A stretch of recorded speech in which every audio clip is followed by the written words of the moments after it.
ఆదాయానికి మించి ఆస్తుల కేసులో అరెస్ట్ అయిన రెరా మాజీ కార్యదర్శి శివబాలకృష్ణ వ్యవహారంలో తాజాగా అతని సోదరుడు శివ నవీన్ కుమార్ ను ఏసీబీ అధికారులు అరెస్టు చేశారు.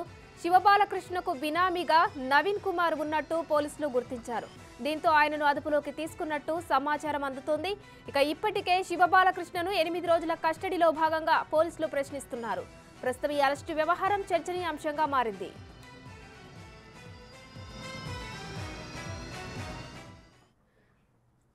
ఆదాయానికి మించి ఆస్తుల కేసులో అరెస్ట్ అయిన రెరా మాజీ కార్యదర్శి శివబాలకృష్ణ వ్యవహారంలో తాజాగా అతని సోదరుడు శివ నవీన్ కుమార్ ను ఏసీబీ అధికారులు అరెస్టు చేశారు.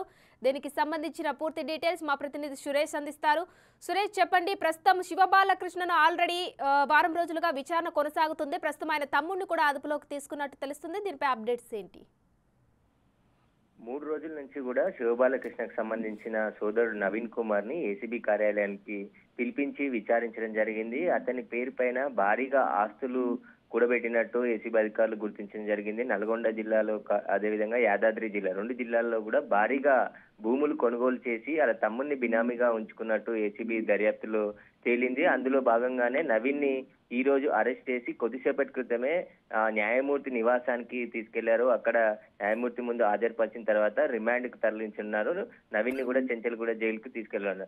నవీన్ పేరు పైన చాలా రియల్ ఎస్టేట్ కంపెనీల్లో కూడా పెట్టుబడులు పెట్టినట్టు గుర్తించడం జరిగింది. నవీన్ తో పాటు బాలకృష్ణను కూడా ఎదురెదురుగా కూర్చి విచారించడం జరిగింది. వీళ్ళ దగ్గర ఉన్న ఇన్ఫర్మేషన్ తోని ఆ డాక్యుమెంట్స్ అన్నిటిపై కూడా వెరిఫై చేసి నవీన్ బాలకృష్ణకు బినామీగా ఉన్నట్టు ఏసీబీ అధికారులు గుర్తించడం జరిగింది. అందులో భాగంగానే నవీన్ ని కూడా ఈ కేసులో అరెస్ట్ చేస్తున్నట్టు ఏసీబీ అధికారులు కొద్దిసేపటి క్రితమే చెప్పడం జరిగింది.